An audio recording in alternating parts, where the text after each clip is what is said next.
तिला भेटून सांगितलेलं आहे आणि तेव्हा भेटायला पण असं वाटायचं की बोलेल का 1 मिनिट तरी वगैरे असं. आणि त्याच्यानंतर मी हे खरंच बोलतोय. फार काय बोलतोय अजिबातच बोलणं झालं नाही याचं कारण म्हणजे ते इकडे ते दोन्ही दे, तो पण दे फोन पण हाय वगैरे ताई म्हणाली गौत्या पुढचे 2 दिवस मी तुझ्यावर सगळ्या पद्धतीचे राग काढणार आहे. मला कोणाचाही राग आला पूर्ण शूट करत असताना तरी तो मी तुझ्यावर काढणार आहे. तुला सांगून ठेवती आत्तापासून, म्हणजे तू तयारीत राहशील. सो उगाच मूड स्विंग्स करून घेऊ नकोस कुठले. ज्यांना ज्यांना आपल्या मुलांची लग्न व्हावीत असं वाटतं आणि ज्या ज्या मुलांना आपण लग्न करावं की नाही या प्रश्नाभोवती ते फिरत असतात, त्या सगळ्यांचा सिनेमा आहे. आपल्या सगळ्यांच्या आयुष्यामध्ये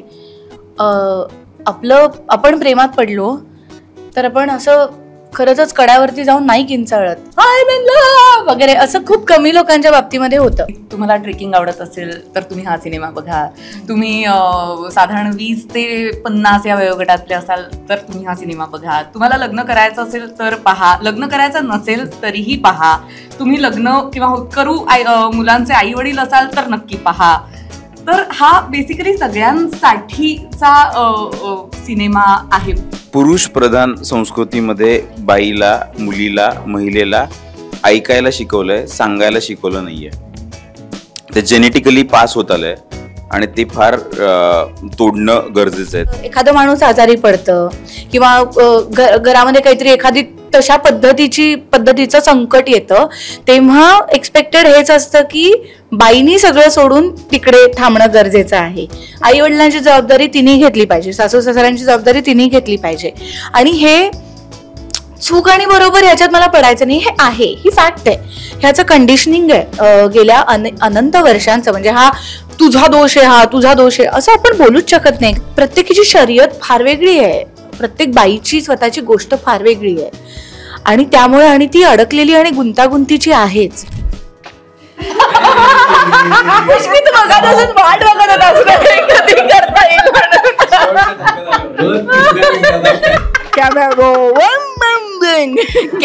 याला म्हणतात पिअर प्रेशर. खूप खूप शुभेच्छा आणि खूप खूप थँक्यू, धन्यवाद. तुम्ही मठाच्या कार्यालयात आलात, एकत्र आलात, छान छान फ्रेश चेहरे दिसत आहेत. पाऊस आपला संपलेला नाहीये, त्यामुळे पावसात भिजून वाट काढून कसे कसे तुम्ही पोचलेले आहात. सर्वांना स्वागत, संपूर्ण टीम, मनाचे श्लोक टीम. कारण तुम्ही आज मनापासून बोलणार आहेत आम्हाला विश्वास आहे, कारण आपल्या सिनेमाचंच नाव मनाचे श्लोक आहे. छान छान गप्पा यापुढे राहणार आहेत. तर आपल्या प्रथेप्रमाणे यशस्वींना विनंती करतो की आपल्या गणपती बाप्पा देऊन सगळ्यांचं स्वागत करावं. सर्वप्रथम लेखक आणि दिग्दर्शिका देशपांडे. Thank you sir.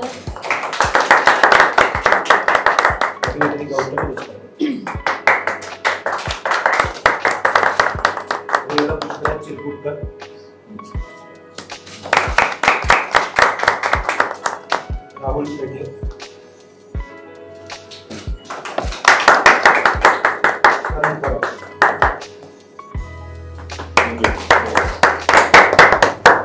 आणि आपल्या गप्पांना सुरू करण्यापूर्वी आपण एक उपक्रम मठाने सुरू केलाय, डिजिटल उपक्रम. त्या उपक्रमाचं उद्घाटन तुमच्या हस्ते आम्हाला करायचं आहे. हो, छान तो उपक्रम आपण वाढवणार आहोत. बेसिकली आपण हे जे काही गप्पा मारणार आहोत त्या जशा ऑनलाईनवर सगळ्यांना, वाचकांना, प्रेक्षकांना बघायला मिळतात, तसंच मठा प्राईम म्हणून आपण एक नवीन युट्यूब चॅनल आणि त्याचबरोबर इंस्टाग्रामची इनिशिएटिव्ह पण सुरू केलं. त्याचं उद्घाटन तुम्हाला करायला मी विनंती करतो.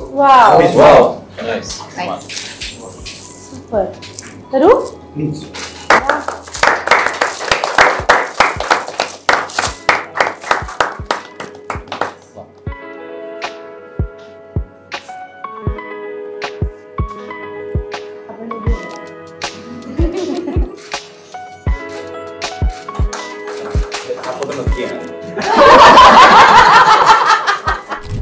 मनाचे श्लोक हा सिनेमाविषयी आपण साधारण 2-2 वर्षापूर्वी पण आपण या सिनेमाविषयी चर्चा केली होती. सिनेमा तो दिग्दर्शन करणार होती, दुसरे तुझे दिग्दर्शन आहे. पण नेमकं अभिनेत्री मधून दिग्दर्शन ट्रान्झिशन होत असताना सिनेमा दिग्दर्शन करणं अवघड आहे की सिनेमा सर्वांपर्यंत पोहोचवणं अवघड आहे? एकूण आपण सुरू करूया. तीच एक महत्वाची बाब आज आपल्या सगळ्यांसमोर आहे, संपूर्ण इंडस्ट्री समोर आहे. इथून आपण सुरू करूया. Yes, I think definitely cinema दिग्दर्शन करणं हे जास्त सोपं आहे. सिनेमा पोहोचवणं सध्या खूप अवघड आहे. बाकी सगळ्या गोष्टी होतात, पण कारण मला असंही वाटतं ह्याच्या मागचं कारण म्हणजे की आता ना आपला जो प्रेक्षक वर्ग आहे तो इतक्या वेगवेगळ्या प्लॅटफॉर्म्सवरती सुद्धा विभागला गेलेला आहे. किंवा जसं आपण म्हणतो की चॅनल्स वाढलेत, वेगवेगळ्या म्हणजे मालिकासुद्धा. तर जर का 10 चॅनल्स असतील तर प्रत्येक चॅनलवरती जर का 5-5 मालिका असतील तर तुम्हाला तेवढे ॲव्हेन्यूज आहेत. तसंच काय OTT बघणारा आता एक वेगळा प्रेक्षक असेल, थिएटर किंवा पेपर वाचणारा एक आहे, ऑनलाईन बातम्यांकडे लक्ष ठेवणारा आहे, आणि खूप जास्त मीडिया लोकांपर्यंत पोचतोय. तर ह्या सगळ्यामधून रिजनल सिनेमाला आणि काय काय काय हा माझ्याकडे बघून अरे खुर्चीचा आवाज झाला. तर त्यामुळे सिनेमा पोहोचवणं खूप जास्त अवघड बनलेलं आहे. म्हणजे तो जो आपला टार्गेट ऑडियन्स म्हणूया किंवा तर कुठे कुठे, आणि अर्थातच रिजनल सिनेमा काय म्हणूया, आपल्याला त्याची बजेट्स आणि या सगळ्या गोष्टीसुद्धा माहिती आहेत की ते काही असं बाकीच्या भाषांमधल्या सिनेमां इतका स्पेंड आपल्याला नाही करता येत. तो होईल, मग ते चित्र हळूहळू नक्कीच बदलतंय आणि फार सुंदर पद्धतीने बदलतंय, पण तरीसुद्धा त्यामुळे सिनेमा पोचवणं आहे खूप अवघड आहे. पण आपण बदलणार आहे. आम्ही बदललो ऑलरेडी. आमचा सिनेमा तो सगळ्यांना माहिती आहे. मी बाकीच्यांबद्दल जोक्स अपार्ट, पण सिरियसली सगळेजण एकत्र आले ना तर ते चित्र सुद्धा बदलतं. म्हणजे मी याच श्वासामध्ये हे सुद्धा म्हणते की इतकी जास्त मी फॉर्च्युनेट आहे की ज्या क्षणी आम्ही हे ठरवलं की काय ऑक्टोबरमध्ये आपण रिलीज करूया, प्रत्येकाची डोकी सुरू झाली होती. म्हणजे सगळे ॲक्टर्स म्हणून मग तू काहीही काळजी करू नकोस, आम्ही आहोत. म्हणजे लीनाताई मंगेशदा ते जिथे जिथे नाटक करतात तिकडे आमच्या स्टँडीज लागत आहेत. त्यांच्या प्रत्येक प्रयोगाच्या शेवटी ते सांगत आहेत. गौतमी सुद्धा तेच करते.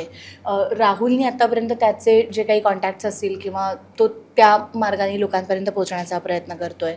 पुष्की तर म्हणजे तो ठीक आहे, पुष्की प्रोड्युसरच आहे असं नंतर आलेला इतकं जीव ओतून त्यांनी 4 गोष्टी. सो जेव्हा ही मला असं वाटतं की जेव्हा एवढी सगळी पॉझिटिव्ह एनर्जी एखाद्या प्रोजेक्टच्या पाठीमागे लागते ना, तेव्हा तो प्रोजेक्ट पोचतो. आणि हा अनुभव मला मनफकिराच्या वेळेला सुद्धा आलेला आहे. म्हणजे ह्या बाबतीत मला शंका नाही आहे की सिनेमा पोहोचवणं अवघड आहे का, तर हो, ते निश्चित अवघड आहे. पण ॲट द सेम टाईम मनफकिराला सुद्धा अख्खा हाऊसफुल पाहिलेलं आहे आम्ही. अनफॉर्च्युनेटली काय 4 दिवसात लॉकडाऊन लागल्यामुळे, तुला माहिती आहे कल्पेश, आपण बोललो पण होतो तेव्हा, 6 मार्चला रिलीज झाला आणि 4 दिवसात होळीनंतर सगळं बंद पडलं होतं. पण ते 4 दिवस आम्ही उत्तम प्रतिसाद पाहिलेला आहे. त्यामुळे सिनेमा पोहोचत होता हे पण खरं आहे. पण माध्यमं खूप वाढलेली असल्यामुळे प्रत्येकावरतीच आपल्याला कॉन्सन्ट्रेट करायला लागतं. म्हणजे आता मामांच्या काळातले जे सिनेमे होते, आपण म्हणूया की इथून पुढच्या, त्यांना एक पेपरमध्ये जाहिरात दिली की कदाचित पोहोचणं सोपं होतं. किंवा आजही नाटकाच्या जाहिरातींसाठी ना बघा, पेपर हे फार महत्त्वाचं माध्यम आहे की तुम्ही पेपरमध्ये जाहिरात दिलीत की you can be rest assured की तुमच्या त्या लोकांपर्यंत. सो नाटकासाठी पेपर आहे, पण सिनेमासाठी किंवा OTTसाठी सोशल मीडियाच आहे. म्हणजे जेव्हा प्राईमच्या सिरीज येते किंवा नेटफ्लिक्स येते त्याच्यावरती त्यांचा एक वेगळा ऑडियन्स तयार झालेला आहे. पण सिनेमांसाठी मात्र या सगळ्या माध्यमांबरोबर त्याची लय पकडून पुढे जायला लागतं. म्हणून तो प्रवास थोडा जास्त अवघड झाला आहे असं मला वाटतं. सिनेमा नेमकं मनफकिरानंतर मनाचे श्लोक करताना असा काय ट्रिगर पण होतं की आपल्याला आता मनाचे श्लोक ही गोष्ट सांगायची, त्या गोष्टीची सुरुवात नेमकी कुठून झाली, काय तो ट्रिगर पण होता, कशी सगळी माणसं जमत गेली? मला गोष्ट खूप आवडली. हा एकमेव ट्रिगर पॉईंट होता मनाचे श्लोक लिहिण्यामध्ये. रादर त्याची मजा अशी आहे की साई आणि विपुल यांची कॉन्सेप्ट आहे. नंतर साईने डिरेक्शन टीममध्ये सुद्धा काम केलं. ते दोघं जण आले होते, साई नुग्रवाल आणि विपुल मेहुणकर म्हणून. तर ते एक वेगळी कथा घेऊन आले होते. त्यांना वेबसिरीज करायची होती. पहिला एपिसोड त्यांचा रेडी होता आणि मी तो वाचला आणि त्याच्यानंतर असं झालं की त्यांना पुढचं सुचत नव्हतं किंवा ते काहीतरी ते लिखाण पूर्ण होऊ शकत नव्हतं. आणि तर मला त्याचं जे सीड होतं ना त्यांचं, ते फार इंटरेस्टिंग होतं. आणि मग आम्ही तिघांनी असं ठरवलं की मी म्हटलं की मला दिसतं याचं पुढे काय करायचं ते, तुम्हाला कळत नसेल तर. ते म्हणाले की तू लिही. मग त्याच्यानंतर ती पूर्ण आम्ही काय सिनेमा जवळजवळ तो 1 टाकी लिहून पूर्ण झाला होता. म्हणजे मी तो 2 दिवसात सिनेमा लिहून झाला होता माझा, इतकी मला ती कथा आवडली होती. त्याच्यानंतर साई आमच्या डिरेक्शन टीमचा नंतर भाग झाला होता. तो या प्रोजेक्टच्या शेवटापर्यंत आणि इतकं अप्रतिम काम केलं होतं. साई इज नो मोर नाव, म्हणजे तो नाही आहे आत्ता आपल्यामध्ये. पण मला असं वाटतं की तो एकच ट्रिगर पॉईंट होता की यातून काहीतरी खूप लेअर्ड गोष्ट अत्यंत ह्युमरस पद्धतीने जी आजच्या काळातली आहे, जे माझं वैयक्तिक सुद्धा म्हणणं आहे ते मी लोकांपर्यंत पोहोचवू शकीन अशी मला शक्यता आणि कॉन्फिडन्स वाटल्यामुळे मनाचे श्लोकचा प्रवास सुरू झाला. आणि मला आठवतंय मी तुला ऐकवला होता. मी जेव्हा वेबसिरीजचा पहिला एपिसोड लिहिला होता तेव्हाच तो एपिसोड तिने मला ऐकवला होता आणि मला फार आश्चर्य वाटलं होतं की तिने पवईला बोलवून घेतलं. तुम्ही पुण्यात होतो आणि पवईला ती म्हणली की येशील का वाचन करायला वगैरे. तर मला असं वाटलं मृण्मयी देशपांडेच्या घरी जायचंय वाचनासाठी. मला लोक कन्सिडर करतात अभिनेता म्हणून. हे it was very very surprising आणि हे जेन्युइन आहे, अजिबातच जोक नाही. आणि तो पहिला एपिसोड वाचला होता, म्युझिक डिरेक्टर्स वगैरे पण होते आणि त्या ह्याच्यामध्ये ते वाचन झालं होतं. आणि असं एका पॉईंट नंतर ते झाल्यानंतर मी असं फार लगेच वाचल्यानंतर फीडबॅक देणे असं माझ्याकडनं होत नाही, की थोडंसं वेळ लागतो की काय चाललंय, कारण मेंदू छोटा आहे त्यामुळे जरा वेळ घेऊन काम करायचं असतं मला. पण मी तिला काही बोललो नाही तर त्याच्यानंतर काहीच कॉन्टॅक्ट नव्हता. आणि मग मला वाटलं की झालं, म्हणजे कदाचित तिने कास्टिंग बदललं असेल किंवा जस्ट एक वाचून दाखवलं नंतर नाही होते वगैरे. टू टाइम्सच्याच एका कार्यक्रमात आम्ही भेटलो आणि तिथे ती म्हणाली की आता नाही आपण फिल्म करतोय आणि मी आता फिल्म लिहितेय तर मी तुला वाचून दाखवतो.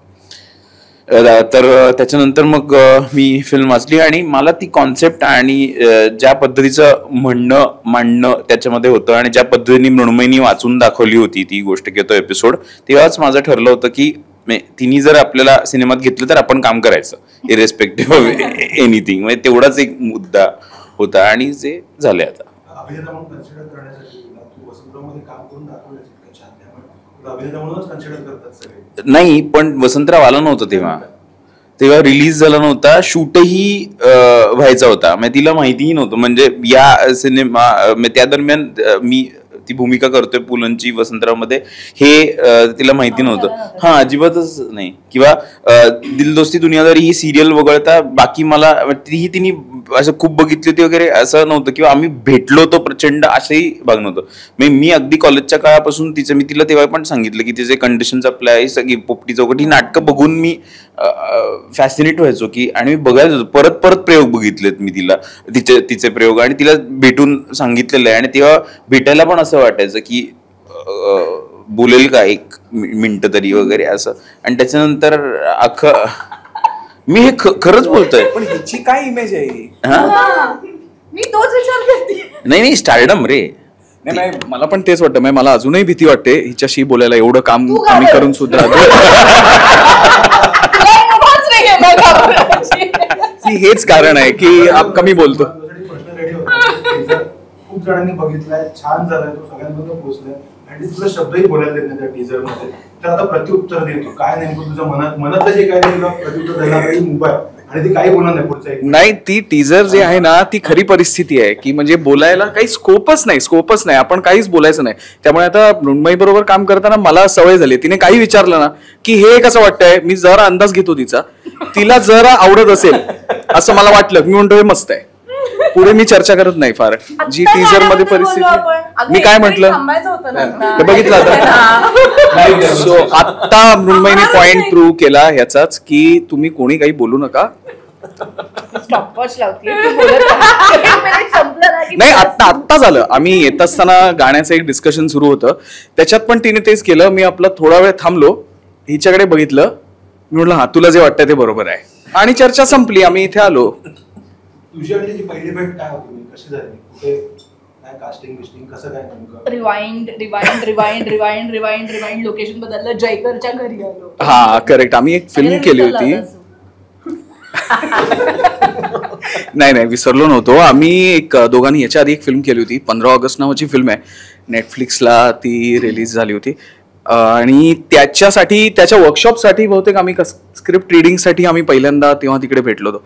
तेव्हा अजिबातच बोलणं नाही झालं आणि सेटवर पण नाही झालं बोलणं फार. काय बोलतोय अजिबातच बोलणं झालं नाही याचं कारण म्हणजे ते इकडे ते दोन्ही रे, तो पण दे फोन पण घे. अरे किती काय नाही पण बोलणं झालं नाही कारण म्हणजे एक आपण काय आता आपल्या बरोबर काय आपण दोघं जर का पेअर आहोत तर काम करतो तर आता सपोज मी घरी आल्यानंतर हाय वगैरे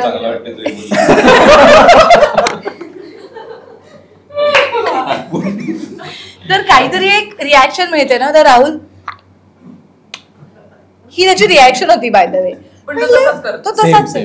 पण नाही असं कसं कोण करतं बरं ते खोटं जे आहे ते निदान तो माणूस दुसरीकडे बघेपर्यंत तरी ठेवणार चेहऱ्यावर, म्हणजे मला वाटेल की त्यांनी मला हाय केलंय वगैरे. नाही ते पहिल्या भेटीचं त्याच्याशी बोलावं असं नाही वाटलं.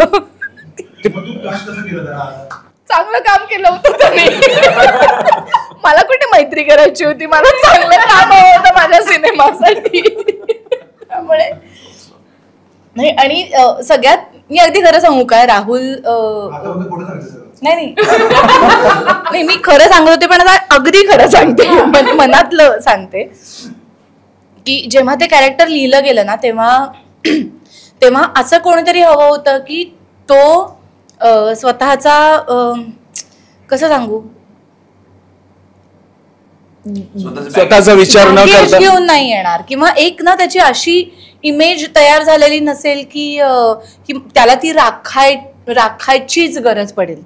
प्रवाही असणं जास्त महत्वाचं होतं. आणि लोकांच्या दृष्टीने सुद्धा म्हणजे राहुलची मला खरंच मला इतकं बरं वाटतं. ही फिल्म बाहेर येते माझ्यापेक्षा मला राहुलसाठी खूप जास्त बरं वाटतं. याचं कारण म्हणजे तो डिझर्व करतो. अप्रतिम काम करू. 15 ऑगस्ट मधलं सुद्धा त्याचं काम किंवा याच्या आधी सुद्धा मी त्याचं जे काम पाहिलेलं आहे, पण म्हणावं तसं त्याचं काम आतापर्यंत बाहेर आलं नाही. 15 ऑगस्ट सुद्धा जर का आमचा थिएट्रिकल झाला असता तर डेफिनेटली आम्हाला दोघांनाही त्याचा खूप फायदा झाला असता. तो नेटफ्लिक्सवरती आला आणि मराठी सिनेमा नेटफ्लिक्सवर रिलीज होणं तेव्हा नवीन होतं. तेव्हा ते तेवढं लोकांना माहिती नव्हतं, पहिलाच होता तो.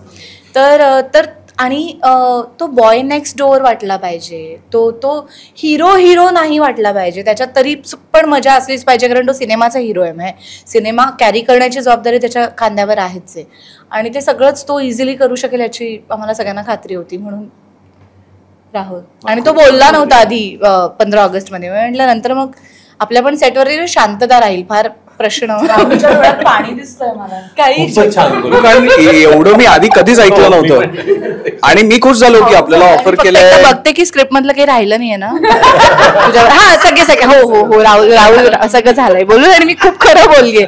त्यातलं काहीच मला कोणीच लिहून दिलं नव्हतं. नाही खरंच एवढा आनंद मला तिने कास्ट केलं तेव्हा पण नव्हता झाला जो आत्ता झालाय यावेळी. कारण एवढं ती भरभरून आता पहिल्यांदाच बोलली. But thank you very much. इथपर्यंतच राहणार आहे माहिती हा मला ऍक्च्युली जाणून घ्यायचंय. मला तुला आठवत नाहीये का जाणून काय प्लीज बोल ना. जसं पुष्की म्हणला की प्लीज मृण्मयी देशपांडे माझ्याबद्दल बोलतीये. खरंच वाटतं बरं कारण की नाहीतर भाव मिळत नाही आम्हाला एवढं काही. मन फकीराच्या वेळेला अंकितनी नंतर तो रोल केला, पण मन फकीराच्या वेळेला नचिकेत या कॅरेक्टरसाठी आम्ही भेटलो होतो सगळ्यात पहिल्यांदा. आणि मला आठवतंय सखी गोखलेनी आमच्या दोघांची ओळख करून दिली होती. आणि तेव्हा समहाव काय म्हणूया ते वर्कआउट नाही झालं. त्याच्या पण तारखांचा प्रॉब्लेम होता किंवा आणखीन काही गोष्टी वेगळ्या हव्या होत्या. पण तेव्हापासून तो डोक्यामध्ये राहिला होता की आपल्याला पुढे जाऊन काम करायचं आहे म्हणून काही. जेव्हा अभिचा विषय निघाला म्हणजे जे सिनेमातलं अभिषेक नावाचं कॅरेक्टर आहे, पात्र आहे, तर तेव्हा पहिल्यांदा ह्याचं नाव डोक्यामध्ये आलं होतं. आणि अर्थातच आम्ही काय स्क्रीन टेस्ट काय नामं मात्र होते ते मला खूप छान वाटलं. अशी म्हणजे स्क्रीन टेस्ट ऑडिशन हे केली नाही मृण्मयीनी. म्हणजे तोच कॉन्फिडन्स स्टार्टिंग पासून जो तिने दाखवला माझ्यात, I think that translated in the film also. खूप कॉन्फिडेंट, खूप एकदम तूच हवा आहेस, तू एकदम फिट आहेस या कॅरेक्टरसाठी, छान करतोस, हे करतोस, नो डाऊट व्हॉट्स एव्हर.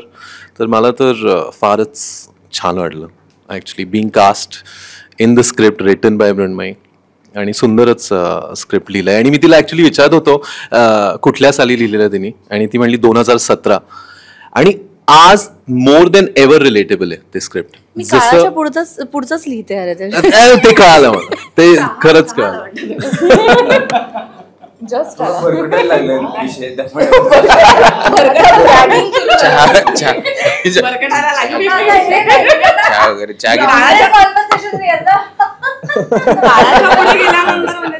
ब्रिटिशकालीन बिल्डिंग मध्ये बसून चहा आलाय बरोबर नाही आला. थर्मोस वेगळे दुसऱ्याची पण हा सॉरी तू हे ते कापतील हे ते नाही नाही ठीक आहे ठीक आहे. माझ्यासाठी हे चालू दे कापतील चालू दे. ते काळाच्या पुढे लिखाणाबद्दल तो आणखी हो म्हणजे तिने जसं नात्यांबद्दल लिहिलंय तिने ह्या फिल्ममध्ये I think it's very relatable. आज कुठेतरी कॉन्व्हर्सेशन सुरू झालेत ह्या गोष्टींबद्दल की कशी नाती निभावू शकतो आपण, का कुठल्या कुठल्या प्रकाराची नाती असू शकतात आणि एका बाई माणसामध्ये पण कुठल्या प्रकाराचे रिलेशनशिप्स असू शकतात आणि how we can as a society look at them. ते डिस्कशन खूप सुंदरपणे फिल्ममध्ये डिस्कस झालंय. आता तुम्ही सगळ्यांनी गौतमीविषयी एवढं सांगितलं आणि गौतमी तुमच्याविषयी एवढं सांगितलं. गौतमी कशी आहे याबद्दल समजलं. Good one good one. माणूस तुम्ही एक कॅमेरा प्लीज त्याच्यावर ठेवा. हो ना एवढे कुचकट गौतमी काय मुंबई कशी आहे सांगायची. तुला घ्यायचं आहे आता. हे बघ, या टेरर मध्ये म्हणजे राहुलची जी अवस्था आहे तीच थोडीशी माझी पण अवस्था आहे. हा ते सेटवर की घरी पण घरी तर म्हणजे पाहिलंच आहे मला वाटतं सगळ्यांनी काय अवस्था असते माझी ते. पण सेटवर सुद्धा असो सेटवर मी थोडस ना खरं बोलते या सिनेमात कमी तिथे आम्ही अशा तत्वावर काम योजना या योजनेवर काम केलेलं आहे. तर हा अजून सुरू आहेच आहे ते काम, कारण कालच रात्री तिचं गौती आम्ही तुझ्यावर या 2 जबाबदाऱ्या सोडतीये तर हे सगळं तू मॅनेज कर वगैरे हे झालंय तिचं काल रात्रीच करून. त्याच्यामुळे ते तो म्हणाला तसं ते काम अजून सुरूच आहे. पण सॉरी काय प्रश्न होता हिच्याच बद्दल बोलायला लागले मी. टेरर मध्ये वेगळ्याच दिशेने बोलायला लागले. असं सांगितलं त्यांनी ताईबद्दल चांगलं सांग नाही टेरर बद्दल. हा सो सेटवर तू म्हणालास तसं की सेटवर सुद्धा ती तशीच होती का, तर मला आठवतंय कोविड नंतर शेवटचं एक शेड्यूल लागलेलं होतं सिनेमाचं जे गरुड माचीला असणार होतं पुण्याजवळ. आणि त्या शेड्यूलच्या 1 दिवस आधी मला ताईने बसवलं. ताई म्हणाली गौत्या पुढचे 2 दिवस मी तुझ्यावर सगळ्या पद्धतीचे राग काढणार आहे. मला कोणाचाही राग आला पूर्ण शूट करत असताना तरी तो मी तुझ्यावर काढणार आहे. तुला सांगून ठेवती आत्तापासून म्हणजे तू तयारीत राहशील. सो उगाच मूड स्विंग्स करून घेऊ नकोस कुठलेही आणि तयारीत राहा सगळ्या रागाच्या. सो कारण हे सांगितलं नसतं ना तर माझं कधी एवढूसा आवाज चढला की पुढचे 3 तास भोकाड पसरून रडण्यात अजूनही जातात. सो त्याच्यामुळे टेरर तर ऑफकोर्स होतंच. पण मला खूप मजा आली तिच्याबरोबर एकूण काम करताना, कारण आमचे ना विचार बऱ्यापैकी सिमिलर पद्धतीने होतात. आणि त्या एका शेड्यूलमध्ये असं व्हायचं की मला कळायचं ताईला हे हवं आहे किंवा तिला हे अपेक्षित आहे. सो ना त्या गोष्टी तशा आधी करून ठेवल्या जायच्या किंवा त्याच्या तयारीत आम्ही असायचो सगळेजण. सो त्याच्यामुळे तिच्याबरोबर काम करताना आणि तिची दृष्टी इतकी एक वेगळ्या पद्धतीची आहे असं मला वाटतं. तिचा ह्युमर पण खूप वेगळा आहे आणि जो तिच्या खऱ्या आयुष्यात सुद्धा खूप जास्त आहे. सगळ्यात जास्त त्याची शिकार मीच ठरली आतापर्यंत त्या ह्युमरची. हो कारण सगळ्यात जास्त तो माझ्यावर वापरला जातो. पण तिचा तो ह्युमर इतका मस्त आहे ना की तो पूर्णतः त्या सिनेमामध्ये आपल्याला सलग दिसत राहतो आणि आपण तो एन्जॉय करत राहतो. त्यामुळे अर्थात ताई बरोबर लहानपणापासून एकांकिकांमध्ये काम करताना तुला बघितलंय. हो अग्निहोत्रापासून ते आजपर्यंत तुला बघितलंय. अभिनेत्री म्हणून आणि आता दिग्दर्शक म्हणून कसं बायफर्केशन आणि कसं निरीक्षण करशील दोन्हीमध्ये काय फरक आणि काय साम्य आहे दोन्हीकडे. ऍक्च्युली मी तिला अभिनेत्री मृण्मयी देशपांडे पाहण्याच्याच वेळेला साधारण दिग्दर्शिका मृण्मयी देशपांडे म्हणूनही पाहायला लागले. त्याचं कारण असं की पहिलं नाटक जेव्हा तिने केलं होतं पोपटी चौकट, सो ते तिने स्वतः बसवलेलं नाटक होतं. त्यामुळे साधारण अभिनय आणि दिग्दर्शन हे दोन्ही तिचे प्रवास एकत्र चालू झाले होते असं म्हणायला हरकत नाही. नंतर तिला पहिल्यापासून आणि ती म्हणायची की मला दिग्दर्शन करायचंय, म्हणजे मला अभिनय तर करायचाच आहे पण मला दिग्दर्शनात सुद्धा तेवढ्यात जास्त इंटरेस्ट आहे. तिचं तेव्हापासूनच म्हणणं होतं. सो पोपटी चौकट झालं, मग कंडिशन सप्लाय झालं, अजून पुढे आम्ही 2 आमच्या संस्थेकडनं नाटकं तेव्हा केली. मग सिनेमाचा विषय आला, कारण कितीही नाही म्हटलं तरी एक सिनेमा बांधायला आणि तुमच्यावर कोणीतरी विश्वास दाखवून तो सिनेमा प्रोड्यूस करायला सुद्धा मला वाटतं खूप जास्त धैर्य लागतं. हा, म्हणजे अचानकपणे कोणावर तरी आज पैसा लावणं हे सुद्धा मला वाटतं खूप महत्वाची गोष्ट आहे. तर ते सगळं बांधून येईपर्यंत चा जो वेळ होता त्याच्यात ती मध्ये मध्ये सतत दिग्दर्शनाच्या ह्याच्यात होतीच. तिच्या सिनेमाचं 2-3 सिनेमांची कामं सायमल्टेनियसली चालू होती तेव्हा. त्याच्यामुळे मला ती जेवढी अभिनेत्री म्हणून आवडते त्याच्यापेक्षा आता काकणभर जास्त ती मला दिग्दर्शिका म्हणून आवडते, किंवा तिला कळतं काम कसं लोकांकडनं काढून घ्यायचं. आणि फक्त सिनेमा येतोय म्हणून असं नाही, इन जनरली मी पण तिला हे म्हणली, ती मला सुद्धा खूप ओरडली आहे, कारण काम करत असताना मलाही खूप रडवलंय तिने.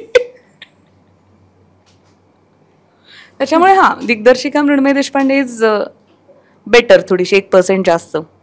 जितकं आपण प्रेक्षकांना सांगू शकू सिनेमाच्या विषयाबाबत, जो गांभीर्याने तू मांडण्याचा प्रयत्न केलास, त्यामध्ये तो नेमका काय विषय आणि कोणत्या गोष्टीमध्ये तो सिनेमा फिरतो, जितकं आपण रिव्हील करू शकू.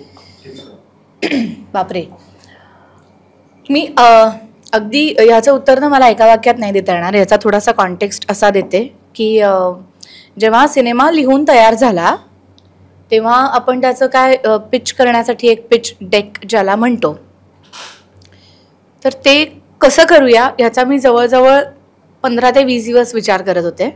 कारण सिनेमा माझा खरंच 2 दिवसात लिहून झाला. पण हा सिनेमा ना हा पहिल्यापासून शेवटपर्यंत ऐकायचा किंवा बघायचा सिनेमा आहे.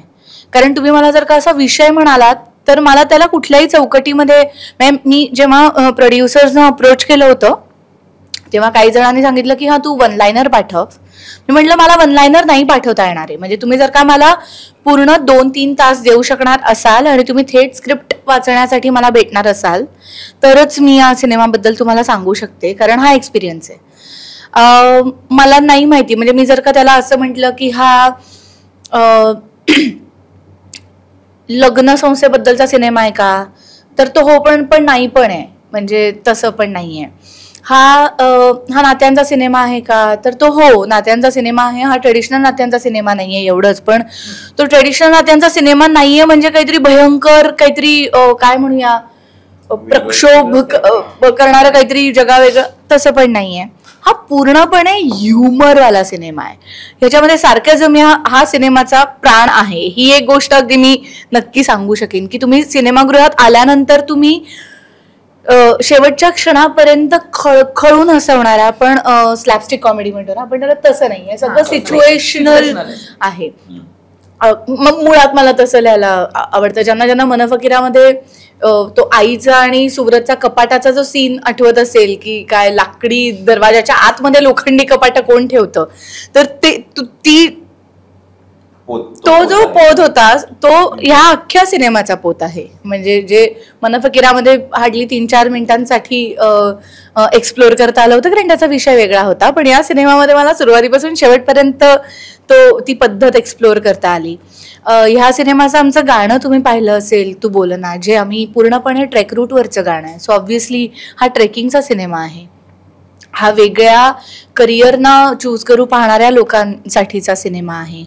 हा आत्ताची पिढी, हा प्रत्येक पिढीचा सिनेमा आहे असं मला वाटतं, की ज्यांना आपल्या मुलांची लग्न व्हावीत असं वाटतं आणि ज्या मुलांना आपण लग्न करावं की नाही या प्रश्नाभोवती ते फिरत असतात, त्या सगळ्यांचा सिनेमा आहे. ह्या सिनेमाचा जवळजवळ 20 दिवसांचा भाग आम्ही हिमाचलमध्ये प्रॉपर ट्रेक रूटवरती शूट केलेला आहे. या सिनेमामध्ये आम्ही मेकअप नाही केला आहे कोणीही कधीच. म्हणजे जे काही महत्त्वाचे सीन असतील ज्याला मेकअपची गरज आहे, म्हणजे एक सामान्य बाई किंवा एक सामान्य मुलगी ज्या ठिकाणी मेकअप करून जाईल अशा ठिकाणीच या सिनेमामधल्या पात्रांनी मेकअप केलेला आहे. त्यामुळे ॲब्सल्युटली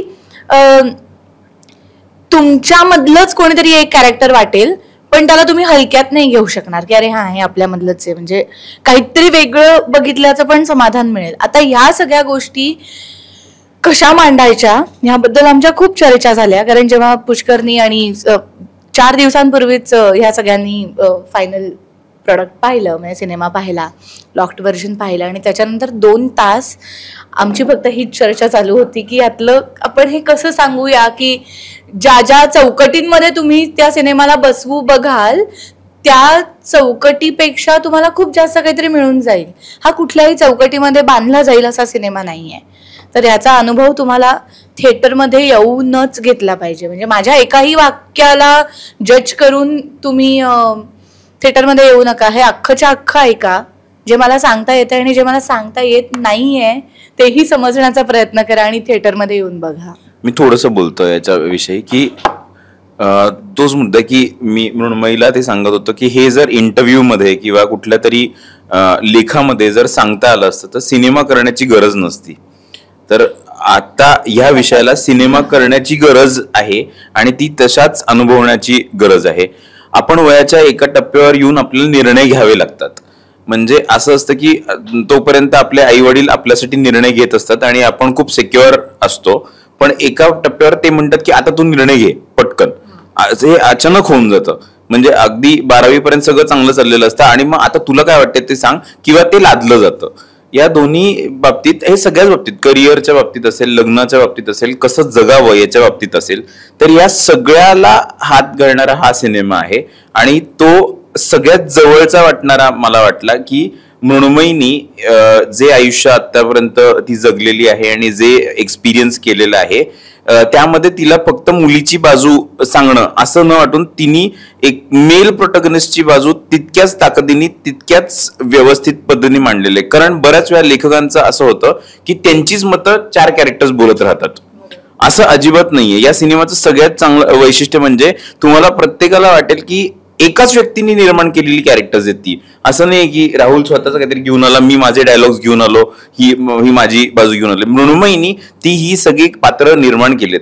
त्यांच्या आई वडील, मृण्मयीनी साकारलेल्या पात्राचं आणि राहुलनी साकारलेल्या पात्रांच्या आई वडिलांच्या वागण्यामध्ये पण फरक आहे. त्यामुळे तिच्या जगण्यातनं, अनुभवातनं हा सिनेमा आलेला आहे. तिच्या विनोदाचा पोत जो आहे की एक तिरकस विनोद सुद्धा आहे आणि नर्म विनोद सुद्धा आहे. या दोन्ही गोष्टींचा खूप योग्य संगम त्या सगळ्या सिनेमामध्ये आहे. आणि ह्याच्यापेक्षा जास्त अजून काही हवं असेल तर ते आय थिंक सिनेमामध्ये अनुभवावं असं मला वाटतं. कारण ते प्रत्येक तिने, आणि तिथे जबाबदारी तिने सोडली नाहीये, तर तिने ती जबाबदारी शेवटपर्यंत, म्हणजे अभिनेत्यांकडून त्यांना ते पात्र समजावणं, कारण खूप अवघड आहे. अत्यंत सिनियर नटांबरोबर तिने काम केलेलं आहे. अर्थात ती स्वतः खूप एस्टॅब्लिश्ड आहे आणि तिच्यावर सगळे प्रेम करतात, ही एक जमेची बाजू आहे. पण त्याच्या व्यतिरिक्त लोकांकडनं काम करून घेणं हे प्रचंड अवघड आहे. आणि तिला हवं ते गोड बोलून तिने तसंच केलेलं. म्हणजे मला एका पॉइंटला मला पण ते कळत होतं की ओके, छान झालंय, अजून एक करूया. तर हे माझ्यापासून, गौतमीपासून, राहुल पासून ते मंगेश कदम, उदय टिकेकर, शुभांगी गोखले, या सगळ्या मातबर, लीनाताई, या सगळ्या मातबर लोकांकडनं या टेम्परामेंट ठेवून, मग तिने केली असेल गौतमीवर चिडचिड, तिने थोडस खाल्ले असतील शिव्या त्या सगळ्या प्रोसेसमध्ये. बट आय थिंक हे अगदीच, कारण तिथे ती अत्यंत शांत होती. म्हणजे फक्त तेवढंच नाही तर ती जबाबदारी आतापर्यंत, म्हणजे एडिट मध्ये पण सतत जाऊन, म्युझिकली तिला खूप चांगला सेन्स आहे, त्यामुळे त्याचा योग्य वापर करून. आणि मला प्रचंड आनंद झाला जेव्हा मी सिनेमा बघितला आणि आता तो बघितला, तेव्हा मी मी म्हटलं की आता मृण्मयी मला आता असं झालं की मला पोचवायचा आहे तो सिनेमा कसंही करून जास्तीत जास्त लोकांपर्यंत. कारण डेफिनेटली प्रत्येकाला वाटणार आहे की हे पात्र आपल्यासारखं आहे किंवा हे पात्र आपल्यासारखं आहे. आणि ही सगळी जेन्युइनली मला ही संधी मिळाली टू प्रेज मृण्मयी, कारण हे मी तेव्हाही तिला बोललो नाहीये, पण हे सगळं अवघड आहे. सो या, एक मिनिट. आणि मला ह्याच्यातच थोडंसं ऍड करावं असं वाटतं की आपण एक टीजर तुम्ही बघितला असेल, आता त्याच्यानंतर ट्रेलर येईल. आपण ना एक ठोकताळे मानतो की हा पिक्चर ना असा सुरू होईल, असा मध्ये येईल आणि एंड असा होईल. पण ना ते तसं नाही होणार ह्याची खात्री आम्ही तुम्हाला देतो, की अगदी काय ट्रकच उडतोय आणि काय भन्नाट घटना घडतायत असं काही पिक्चरमध्ये नाही. पण एक इतके सुंदर पद्धतीने ट्विस्ट अँड टर्न्स आहेत ना चांगले, जे ना आपल्या सगळ्यांच्या आयुष्यात घडतात. आपल्याला माहित नसतं ना पुढे काय होणार आहे. सो ह्या फिल्ममध्ये ना मला वाटतं की फिल्म सुरू झाल्यानंतर पुढे काय होईल आणि आपण एक समजून जातो पुढे असं असं होईल असा तुमच्या मनात विचार नाही येणार. तुम्ही प्रत्येक स्टेजला त्या फिल्म बरोबरच पुढे पुढे जाल आणि ते ट्विस्ट अँड टर्न्स तुम्हाला खूप आवडतील अशी खात्री आहे आमची सगळ्यांची. असा प्रयत्न तर केलाय, बघूया आता. सॉरी, मी ह्यालाच जोडून थोडंसं असं बोलते की आपल्या सगळ्यांच्या आयुष्यामध्ये आपण प्रेमात पडलो तर आपण असं खरंच कड्यावरती जाऊन नाही किंचाळत हाय मेनला वगैरे, असं खूप कमी लोकांच्या बाबतीमध्ये होतं. करत असणार आहेत लोक ऑब्व्हियसली, किंवा आपल्या आयुष्यामध्ये जसं तो म्हणाला की गाड्या उडतायत वगैरे वगैरे, ते वेगळं जग आहे, ते फॅसिनेटिंग जग आहे. आपल्याला तसं काहीतरी घडावं असं वाटतं. पण जेव्हा आपण प्रेमात पडतो, आपल्या आयुष्यामध्ये काही अडचणी येतात, तेव्हा त्या अडचणी त्या पर्टिक्युलर माणसासाठी एखाद्या प्रचंड मोठ्या इव्हेंटपेक्षा कमी नसतात. बरोबर आहे. त्या सगळे इव्हेंट्स मध्ये दुःखाचे असू देत, मग ती ऍक्सिडेंट असेल, ते प्रेम असेल, ते लग्न असेल, ते कोणाचा जन्म असेल, कोणाचा मृत्यू असेल, या सगळ्या गोष्टी तो माणूस सेलिब्रेट करतो, रडतो, मोठ्या असतात. ह्या सगळ्या लोकांचा हा सिनेमा आहे, जे छोट्या छोट्या गोष्टींमध्ये सेलिब्रेशन शोधतात, हा सामान्य लोकांच्या आयुष्यातला एक सुंदर सिनेमा आहे असं म्हणजे आपण म्हणालो होतो तेव्हाच असं की तुम्हाला ट्रेकिंग आवडत असेल तर तुम्ही हा सिनेमा बघा. तुम्ही साधारण 20 ते 50 या वयोगटातले असाल तर तुम्ही हा सिनेमा बघा. तुम्हाला लग्न करायचं असेल तर पहा, लग्न करायचं नसेल तरीही पहा. तुम्ही लग्न किंवा होतकरू मुलांचे आई वडील असाल तर नक्की पहा. तर हा बेसिकली सगळ्यांसाठीचा सिनेमा आहे पूर्ण. सो तुम्ही आपण जसे आहोत सगळेजण, आपण डे टू डे लाईफमध्ये, जसं ती म्हणाली एक्झॅक्टली की डे टू डे लाईफमध्ये जसे आपण आहोत, तो हा सिनेमा आहे. आणि तुम्ही तुमच्या मनाविरुद्ध काही करत असाल तुमच्या लाईफमध्ये तर हा सिनेमा नक्की बघा. मन फकीरा आणि मनचे मन आहे ते योगायोगाने आलंय, नेमकं जाणीवपूर्वक निव्वळ योगायोग समजावा. कारण नाही, मन फकीराचं ते टायटल मिळतच नव्हतं शेवटपर्यंत. आम्ही पूर्णपणे अडकलो होतो आणि वैभव जोशींनी काय म्हणूया, मन फकीरा टायटल ट्रॅक आहे, म्हणजे गाण्यामध्ये आहे हे 2 शब्द. आणि मग आम्ही सगळ्यात शेवटी ठरवलं की नाही, आपण मन फकीराला आपण लॉक करूया, कारण ते प्रवाही वाटतंय, ते मजा येते ते टायटल म्हणून ऐकताना सुद्धा सिनेमाचं आणि ते वर्क झालं सिनेमासाठी. पण मनाचे श्लोक मात्र करताना खूप आधीपासून हे टायटल ठरवलं होतं आम्ही की हे असू देत म्हणून. गौतमी, तुला जसं भूमीने पंचिंग बॅग म्हणून वापरलंस, तुला अभिनेत्रीचं गीतकार सुद्धा तिने केलं असं म्हणायला हरकत नाही. पण नेमकं त्या गीतकार गौतमी बद्दल सांगा. ऍक्च्युली हे जेव्हा गाणं झालं तर पहिल्यांदा हे गाणं बनलं होतं, कारण त्याच्यावर पूर्ण ते हिमालयातलं सगळं शूट त्याचं झालेलं होतं. थोडंसं जिब्रिश, थोडंसं हिंदी, अशा सगळ्या ह्याच्यात ते गाणं तेव्हा बनलेलं होतं. आणि तेव्हा पहिल्यापासून मला ना हे गाणं खूप जास्त एक आपलं असं वाटतं ना आपलं की हे गाणं खूप छान झालंय. मला माहिती नाही, मला या सिनेमात कदाचित गाता येणार नाही, फार काही करता येणार नाही, बॅक एंडला मी सपोर्ट कर, मला या गाण्याशी रिलेटेड काहीतरी समहाऊ सारखं वाटतंय की काहीतरी करावं किंवा याचा पार्ट व्हावं. तर ताईने अर्थात, कारण मी नाही आहे गीतकार किंवा हे, आम्ही दोघी जणी लहानपणीपासून लिहितो, कविता करतो, पण आम्ही कधीच दोघींनी असं गीतकार म्हणून किंवा काहीतरी गाणं लिहूया हे काही वाटलं नव्हतं. पण जेव्हा त्याचे काहीच शब्द होत नव्हते, म्हणजे ताई ऍक्च्युली जास्त सांगेन म्हणजे खरंच त्या गाण्याचं मीटर जे आहे ना, सिद्धार्थ सौमिलने ते इतकं म्हणजे ऐकताना कानांना अत्यंत सुखावणार आहे. पण तुम्ही जर का त्याचं मीटरिंग बघायला गेलात की काय ला ला ना ना ना ना ना ना ना ना, म्हणजे तुम्हाला एक एक एक दोन एक दोन एक दोन एक दोन असे शब्द तुम्हाला लिहायला लागतात त्याच्यामध्ये, ते डिकोड करून. आणि ते खरंच आम्ही आमच्या खूप जवळच्या काही मित्रांना विचारलं होतं की तुम्ही हे लिहून देऊ शकाल का, ऑब्व्हियसली. पण ना ते मनासारखं, आणि फक्त माझ्या मनासारखं नाही, म्हणजे त्यांनी इतकं प्रेमाने, ते सगळे खूप जवळचे मित्र आहेत त्यामुळे त्यांनाही आवडत नव्हतं त्यांनी जे लिहिलंय ते. नाही, नाव नाही घेत मी आता, पण त्यांचं असं म्हणणं होतं की नाही ग, हे नाही, म्हणजे मला सुद्धा या सिनेमासाठी जे पाहिजे ते नाही होते आत्ता या क्षणी, आणि टाइम लिमिट होतं, म्हणजे आम्हाला ते रेकॉर्ड करायचं होतं आणि असं तसं, आणि समहाव ना आम्ही खूप काही काळ गौतमी आणि माझं बोलणं चालू होतं, आणि एक असा फायनली एक पॅनिक फोन गेला गौतमीला की गौत्या काहीच होत नाही आणि आता काहीतरी आपल्याला आपलं एक ट्राय करून बघूया का, असं आमचं बोलणं झालं. आणि ती म्हटली की ताई मला एक दिवस देतेस का, मी बघते काय करता येतंय ते.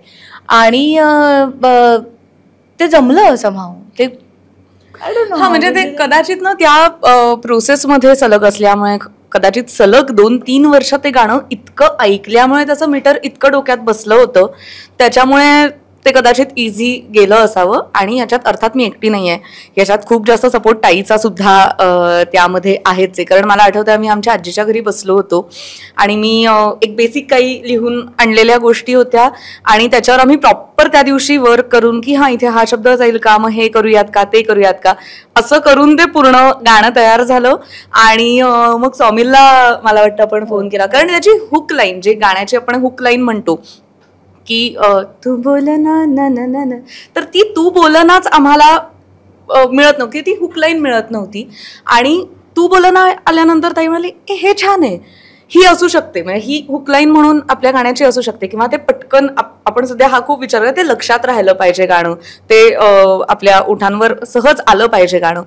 तर तशी ती सापडत नव्हती, पण ती सापडल्यानंतर सगळंच त्याच्या आजूबाजूनी छान वर्कआउट झालं, सुटलं, ते कोडं सुटलं. आणि मला म्हणजे याचं पूर्णतः श्रेय ताईला आणि अर्थात सौमिल आणि सिद्धार्थ महादेवन, की त्यांनी इतकं सुंदर ते गाणं बांधलंय ना की त्याच्यावर लिहायला पण. आणि एक प्लस पॉइंट मला या गाण्यात असा मिळाला की असं शूट झालं होतं ऑलरेडी, त्याच्यामुळे त्या सिच्युएशन्स प्रमाणे ते गाणं लिहिता आलं की इथे हे होतंय, इथे हे होतंय, इथे हे होतंय, तर त्या सिच्युएशन वाईज ते गाणं पूर्ण व्यवस्थित पुढे घेऊन जाता आलं, त्यामुळे आणखीन मजा आली ते लिहायला.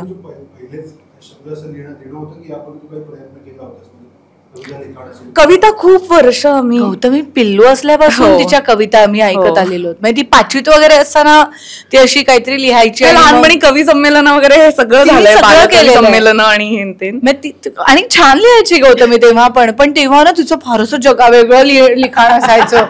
म्हणजे ते असं टिपिकल वय असतं ना, त्या कोण्यामध्ये वगैरे असं, आम्हाला फार मजा यायची. म्हणजे जीवनाची पाने उलटत एक माणूस चालला होता, असं एक माझी एक कविता 5वीत वगैरे. ती पण काळाच्या पुढे कुठे 5वीत, पुढच्या जन्मात आहे. पण गौत्या खरंच जीवनाची पाने उलटत एक माणूस चालला होता वगैरे अशा कविता तिने 5वी-6वी मध्ये करायला घेतल्या होत्या. त्याच्यामुळे पण म्हणजे जोक्स अपार्ट, गौतमी खूप छान लिहितेच. ती अजून बाजू तेवढी तिने एक्सप्लोअर केलेली नाहीये, पण ती छान लिहिते. Hope so.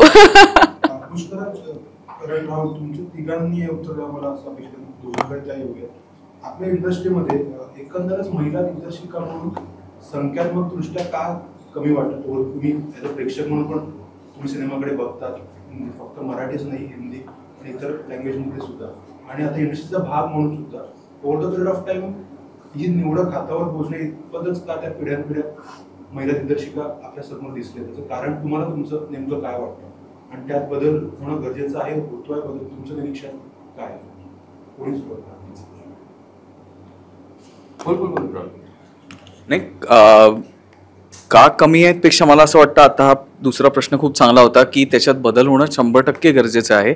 कारण त्यांच्या डोक्यात इतक्या सुंदर कथा असतात, इतक्या चांगल्या प्रकारे त्या एक्झिक्यूट करू शकतात. आणि आपण म्हणतो ना की महिला सक्षम असतात, त्या 50 गोष्टी करू शकतात. सो दिग्दर्शक जर महिला असेल तर ती खूप चांगलं एफर्टलेस काम करू शकते. सो हे मला नक्की वाटतं की महिला दिग्दर्शकांची संख्या जास्तीत जास्त व्हावी, जास्तीत जास्त त्यांचा पॉइंट ऑफ व्ह्यू फिल्ममध्ये असावा आणि तो आम्हाला अनुभवायला मिळावा, हे नक्की वाटतं मला.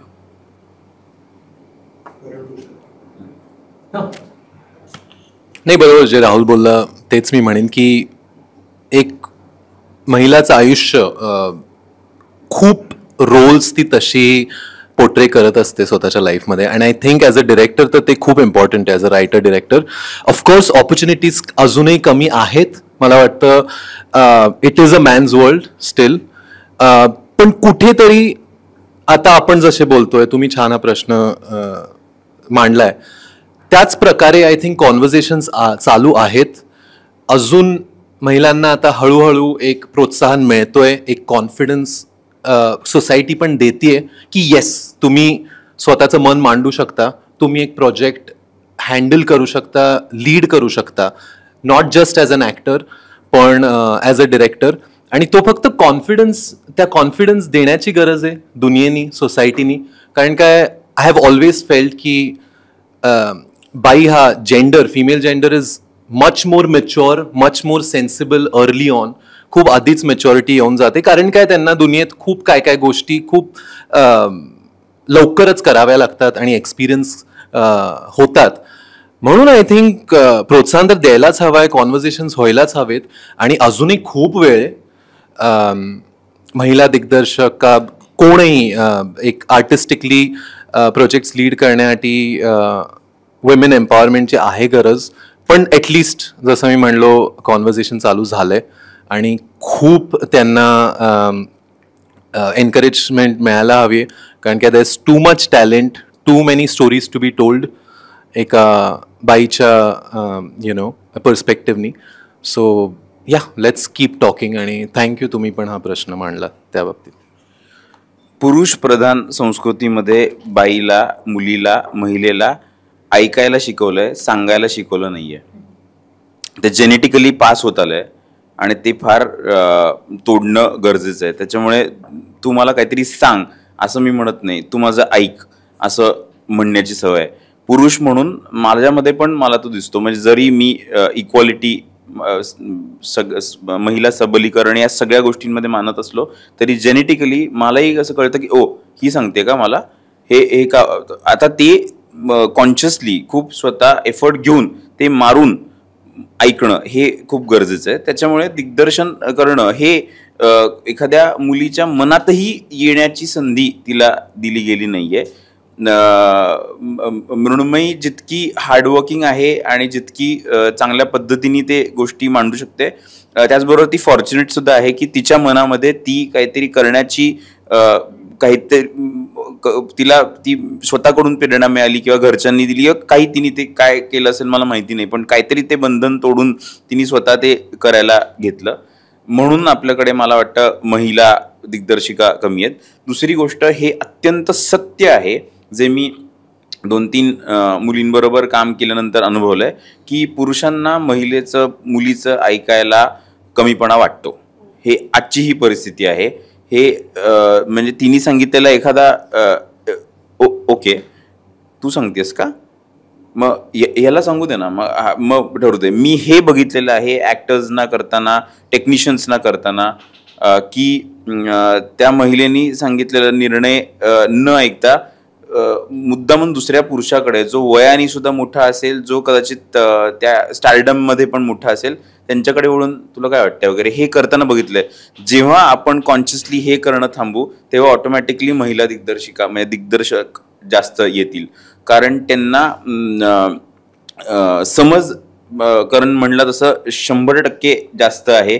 मी मगाशी म्हणालो तसं तिला तिच्या जगण्याच्या अनुभवातनं फक्त महिलेचं जगणं नाही आलंय, तर तिने पुरुष सुद्धा तिच्या नजरेतनं बघितलेला आहे आणि तो पुरुष बघून त्याला डिस्कार्ड न करता त्याला वापरलेलं की त्याला कसं चांगल्या पद्धतीने दाखवता येईल हा विचार केलेला आहे. व्हेअर ॲज पुरुषाची ती सवय असते की मी त्या महिलेला बघितलं आणि ऑब्जेक्टिफिकेशन ज्याला म्हणतो आपण वर्षानुवर्ष जे करत आलं, तिला फक्त सुंदर दिसावं म्हणून इकडे ठेव ना, इकडून इकडे पास करताना ठेव या पलीकडे. त्यामुळे ते गरजेचं आहे.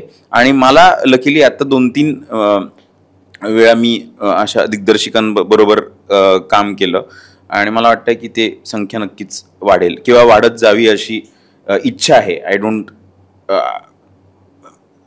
चाललोय आपण त्याच्याकडे असं मी म्हणणं हे थोडंसं जास्त होईल. कारण जेव्हा जेव्हा आपण जायला लागतो तेव्हा तेव्हा आपणच स्वतःला सोसायटी म्हणून ओढतो परत मागे असं वाटतं.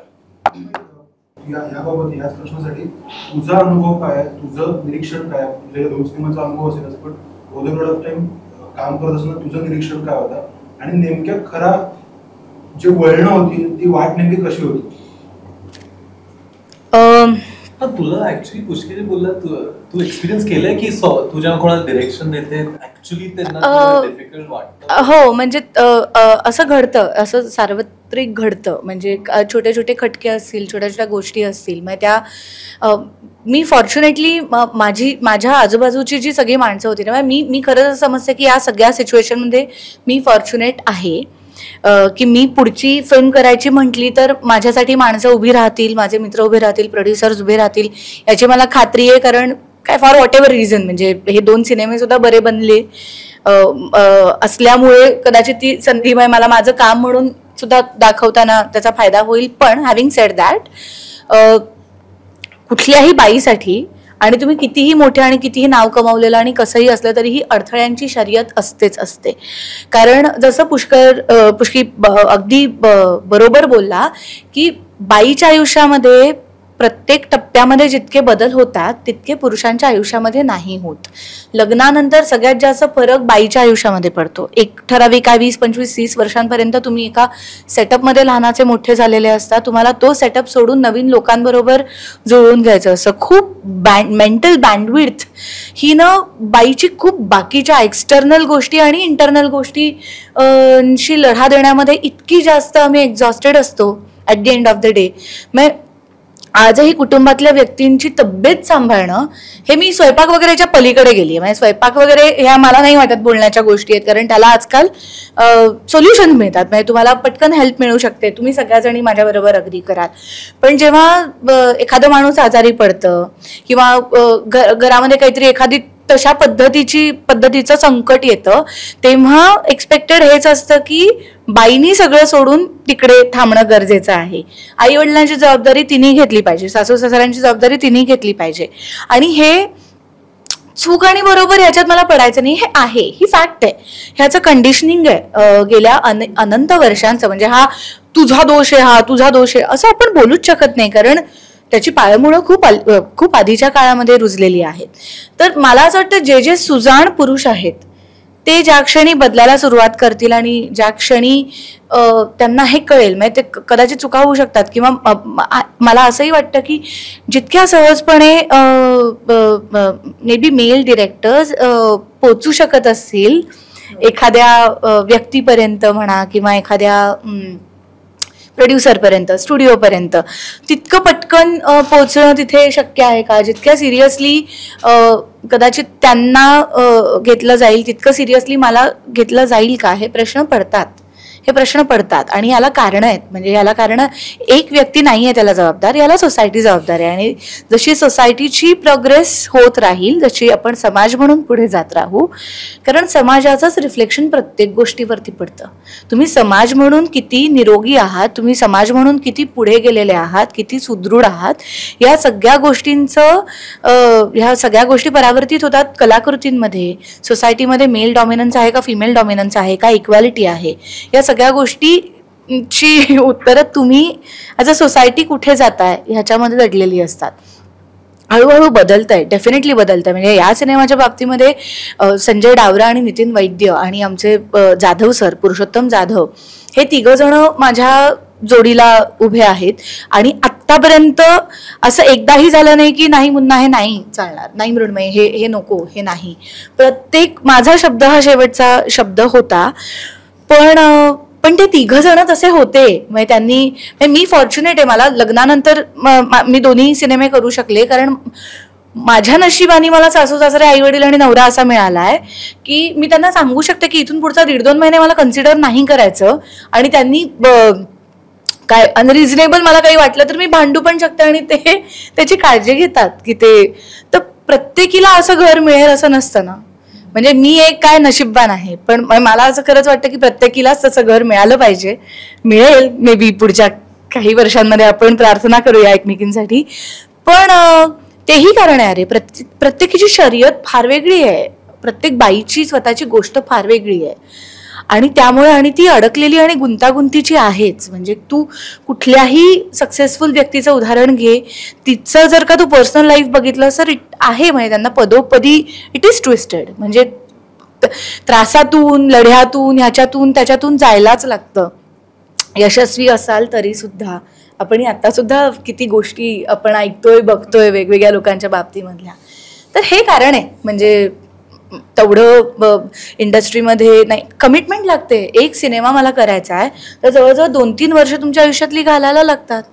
आत्ता सिनेमाचं पोस्ट सुरू झालं किंवा आमचं प्रमोशन सुरू झालं, 2 महिने श्वास घ्यायला वेळ नाही आहे. एक फोन म्हणजे एक कोणाला तरी कशी आहेस, कसा आहेस, घरी सासऱ्यांना विचारायला वेळ नाही होते मला की तुम्ही बरे आहात का, स्वप्नीलचं काय चाललंय, नाही मला माहिती.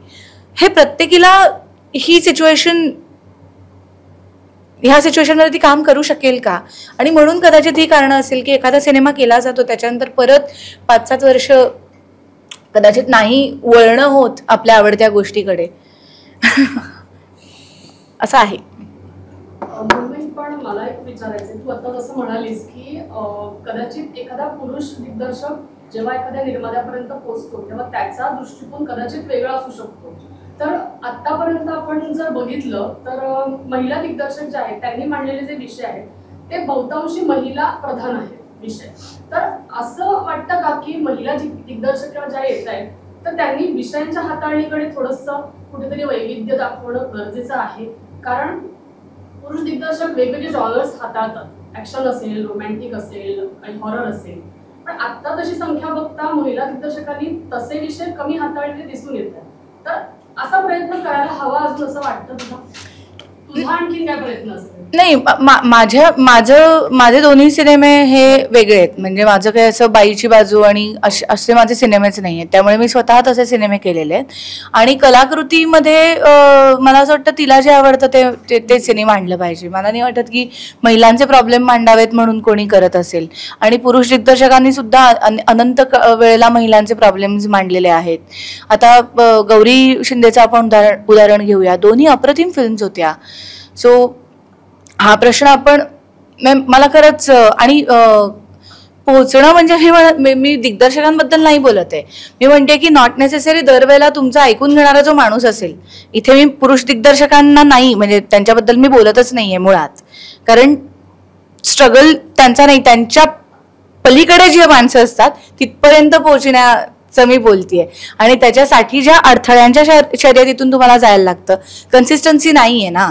मी जर का एकामागोमाग एक पिक्चर करत राहिले, चित्रपट करता आले, जे मी करीन, पण तर तुम्ही ती रिलेशन्स डेव्हलप करू शकता. पण बाईच्या आयुष्यामध्ये ते ब्रेक येतात, ते अनअवॉइडेबल असतात. त्याच्यामुळे तुम्हाला परत शून्यापासून सुरुवात करायला लागते. जेव्हा तुमच्या मध्ये ती गॅप जाते तेव्हा तुम्ही मागे पडता. त्यामुळे तुम्हाला जेव्हा पोचायचं असतं तेव्हा आणखीन वेगाने तुम्हाला पुढे जायला लागतं, कारण तुमची कनेक्शन्स हरवलेली असतात. तुम्ही सातत्याने एखादी गोष्ट करत गेलात तर ती गोष्ट होते, पण ते सातत्य कमी पडतं बायकांच्या बाबतीमध्ये, जे ह्याचं सुद्धा उत्तर आहे. आणि त्याला कारणंही आहेत की जबाबदाऱ्या असतात, सोपं नाही आपल्यासाठी. आणि विषयांच्या बाबतीमध्ये मला तर वाटतं तर सुमित्रा मावशींचे वगैरे विषय बघितले तर अजिबातच माझं असं, मला हे वाटतच नाही मुळात की बाईचाच विषय मांडते म्हणून. पण तिच्या इतकं खोल, म्हणजे मेघना गुलजारचं सुद्धा मी नाव घेईन, किंवा आपली ही जोया अख्तर, कुठे तिने बायकांचं रडगाणं किंवा असं काही दाखवलेलं आहे. सई परांजपे नाही, असं नाहीये मुळात. हा प्रश्नच मला असं वाटतं की असं नाही केलंय स्त्री दिग्दर्शकांनी. त्यांनी खूप सगळ्या गोष्टींचा विचार करून, माझ्या तरी बघण्यात असेच सिनेमे आले आतापर्यंत स्त्री दिग्दर्शकांचे. आणि अभिनेत्री म्हणजे कलाकाराचं जेव्हा काम काही वर्षानंतर येतं आणि तो जो मधला काळ असतो तो कलाकारासाठी थोडासा संघर्षाचा असतो, पण त्याला एक पर्याय असतात. म्हणजे तो काही वेगवेगळ्या माध्यमामध्ये तो काम करू शकतो. पण जेव्हा दिग्दर्शकाचा सिनेमा, म्हणजे तुझा सिनेमा तर हा बऱ्याच वर्षानंतर तुझं काम सुरू होतं, पण बऱ्याच वर्षांनी तुझं प्रदर्शित होतोय, तेव्हा एक दिग्दर्शक म्हणून काय एक मनातला स्ट्रगल असतो? कारण की तेव्हा तू अभिनेत्री म्हणून तू केलंच वेगवेगळ्या गोष्टी, पण दिग्दर्शक म्हणून तुझ्या मनातला स्ट्रगल कसा होता? अभिनेत्री म्हणून जेव्हा आपण काम करतो ना तेव्हा थोडंसं, म्हणजे हे काय म्हणूया, प्रॅक्टिकल खरं वाक्य आहे, पण तुम्ही तुमचं काम चोख केलं, तुमचं काम तुम्ही वाक्य बरोबर घेतली, तुम्ही उत्कृष्ट काम केलं की तुमची जबाबदारी संपते तिकडे. पण एक दिग्दर्शक म्हणून तुम्हाला प्रत्येक गोष्ट अचूकपणे बांधायची असते. तुमच्या स्क्रिप्टवरती कोणीतरी खूप जास्त इन्व्हेस्ट केलेलं असतं आणि एक मोठी फळी असते जे जे तुमच्या कलाकृतीकडे आशा लावून बसलेले असतात. आणि at the end of the day हा बिझनेस आहे, आपण एका इंडस्ट्रीचा भाग आहोत. त्यामुळे फक्त सिनेमा चांगला झाला आणि त्याचं कौतुक झालं इथे थांबून चालत नाही. त्याने तसं मार्केटमध्ये नंबर्स आणणं सुद्धा तेवढंच इम्पॉर्टंट असतं. तर दिग्दर्शक म्हटल्यानंतर सगळ्यात जास्त भीती किंवा जो सगळ्यात जास्त विचार असतो तो सिनेमा थिएटरमध्ये काय करेल हे दडपण खूप जास्त असतं. कारण मी मगाशी म्हटल्याप्रमाणे सिनेमा बनवताना तुम्ही थोडा जास्त वेळ घेऊ शकता. एखादी गोष्टी चुकली सपोज तर त्याला रिपेअर करण्याचे सध्या इतके आपण AIच्या जगामध्ये राहतोय, म्हणजे खरोखरच इतके सारे ॲव्हेन्यूज आहेत, एडिटिंग टेक्निक्स आहेत किंवा वेगवेगळ्या पद्धतीचे सिनेमे बघण्याची. म्हणजे आता स्पून फीड नाही करायला लागत लोकांना, कारण त्यांनी इतके वेगवेगळे फॉर्म बघितलेले आहेत सिनेमातले. पण at the end of the day business करणार की नाही हा जो प्रश्न असतो तो सगळ्यात महत्वाचा असतो, ज्याचं दिग्दर्शकावर सगळ्यात जास्त दडपण असतं असं मला वाटतं. आज मराठी इंडस्ट्रीमध्ये सुदैवाने प्रस्थापित दिग्दर्शकाचे सिनेमे रिलीज होत आहेत, चांगले चालत आहेत, प्रेक्षक बघतायत. परंतु सेकंड साईडला जे न्यू कमर्स आहेत, त्यांची पहिली फिल्म आहे, दुसरी फिल्म आहे, हे सिनेमे अधिक चांगले चालत आहेत. मग राईट फ्रॉम आता थांबायचं नाही सारखं शिवराज असेल, आता आरपारचा डिरेक्टर नवीन आहे, त्यानंतर दशावतार सुबोध नवीन आहे, तुझी दुसरी फिल्म आहे. जे यंग ब्रिगेड आहे किंवा जे नव्याने सिनेमा आपल्या गोष्टी सांगू पाहत आहेत, त्याने काय नेमकं प्रेक्षकांसाठी वाढवून ठेवलं, प्रेक्षकांना ते कसं बघतायत, प्रेक्षकांना काय हवं आहे, त्यांना कसं समजतंय किंवा प्रेक्षकांना कसं ते गृहीत धरत किंवा गृहीत धरत नाहीये. आय थिंक प्रेक्षकांना काय हवंय ना हे मला तरी कधी मला असं त्याचा ठोकताळा नाही बांधता येणार. कारण आपण एवढ्या लोकांना काय हवंय हे आपल्याला आपल्या पार्टनरच्या मनात काय चालू आहे ते कळत नाही, तर मला सगळ्यांना काय हवंय कसं कळणार. पण मला असं वाटतं की तुम्ही जर का तुमच्या कलाकृतीबरोबर प्रामाणिक राहिलात आणि तुम्ही जर का समाजामध्ये अवेअर असाल आणि not only restricted to your craft, तुम्ही जनरली सुद्धा तुमचा अवेअरनेस किती आहे, आजूबाजूला काय चाललंय, जगभरातल्या सिनेमांमध्ये काय चाललंय, कुठली लोक कुठल्या कुठल्या प्लॅटफॉर्मवर जाऊन काय काय बघतायत, त्या पद्धतीने तुम्ही तुमचा पोत ठरवू शकता, तुम्ही तुमची स्टाईल ठरवू शकता. आणि आजच्या विषयातला आता थांबायचं नाही, मला प्रचंड आवडला सिनेमा. किती सुंदर मांडलाय शिवराजनी, किती परत तेच आहे बघ, तुझी ती गोष्ट वाटते, तुला मला असं वाटतं की हे घडू शकतं किंवा त्यातली प्रत्येक गोष्ट खरी वाटत राहते. आरपार मी अजून बघू नाही शकले कारण आमचा हत्ती आम्हाला काय पुढे रेटायचा होता, त्यामुळे मी पूर्णपणे अडकले होते. आरपार अजून माझा बघायचा राहिलाय. पण अदरवाईज आत्मपॅम्फलेटचं सुद्धा आपण उदाहरण घेऊया की काय ब्युटिफुली गोष्ट सांगितलेली होती. आणि आशिषचा तो पहिलाच होता ना, पहिलाच सिनेमा होता. तर मला असं वाटतं पहिल्या दुसऱ्यापेक्षा जर का कोणीही म्हणजे सिनियर मंडळींनी सुद्धा, नवीन आलेल्या माणसांनी सुद्धा, जे काय 5 वर्षातून एखादा सिनेमा करतात अशाने सुद्धा जर का सुंदर गोष्ट सांगितली आणि लोकांना ती आपलीशी वाटली तर ती गोष्ट चालती. आणि ह्याच्या इतकं सुखावणारं दुसरं काहीच नाहीये. मग हे जे सगळे सिनेमे चाललेत ते सगळे उत्तम सिनेमे आहेत. तर मला असं वाटतं की आपण इंडस्ट्री म्हणून ह्याच्याकडे बघितलं पाहिजे, ना की अरे नवीन लोकांचे चालतायत का आणि जुन्या लोकांचे. नवीन लोकांनी अप्रतिम सिनेमे बनवलेत, तर आपण एवढंच घेऊया की जे जे चांगलं आहे ते ते चालतं आहे. कधी कधी असंही होतं, माझ्याच बघण्यामध्ये एक सिनेमा आला होता, तिचं नाव विसरले रे, कोल्हापूरचा आपला हा पर्ण होती त्याच्यामध्ये, सगळी नवीन, मी सांगते त्याचं नाव, मी आता बघून सांगते. अफलातून म्हणजे मी वेडी झाले होते. इफ्फीच्या वेळेला मी तो सिनेमा पाहिला होता, मार्केटसाठी त्याचं परीक्षण आम्ही करत होतो. आमच्या सगळ्यांच्या मुखामध्ये त्याचं नाव होतं, आम्ही वेडे झालो होतो. नवीन डिरेक्टर होता, अनयुज्युअल कास्ट होती. नाही मी नाव सांगते, मी आता 2 मिनिटात नाव सांगते. पण पर्णलाच विचार, तिच्याशी माझं बोलणं झालं होतं. पण तो अनफॉर्च्युनेटली तो सिनेमा पोहोचलाच नाही. मग त्याला नाही तेवढं प्रमोट केलं गेलं किंवा आपण कशा पद्धतीने आता पोस्टर किंवा अनेक गोष्टी, सिनेमाची लँग्वेज म्हणतो ना आपण, प्रमोशनची लँग्वेज तुमची काय, त्याच्यावरती सुद्धा बऱ्याच गोष्टी अवलंबून असतात. पण फिनॉमिनल सिनेमा होता, विषय हा उफ माय गुडनेस. मग काय सिनेमा होता, कदाचित त्या नावामुळे लोकांना आपल्याचं वाटलं नसेल का काय माहिती, ते बऱ्याच शक्यता असू शकतात की विषय हार्ड म्हटल्यानंतर एका ठराविक कॅटेगरीमध्ये त्याला टाकलं गेलं असेल का, किंवा पोस्टर सुद्धा त्यांचं होतं तर हा कदाचित आपला नाहीये. पण हिलेरियस, मी माझ्या अत्यंत लाडक्या सिनेमांपैकी विषय हार्ड हा एक सिनेमा आहे. अत्यंत लाडक्या. म्हणजे हाताच्या बोटावरती आपण म्हणतो ना की पहिला तू काय 10 सिनेमांची नावं सांग तुला जे खूप आवडतात मराठीतले, तर मी विषयावरचं नाव घेईन त्याच्यामध्ये. सो असेही सिनेमे आहेत जे अजून पोचायला पाहिजेत.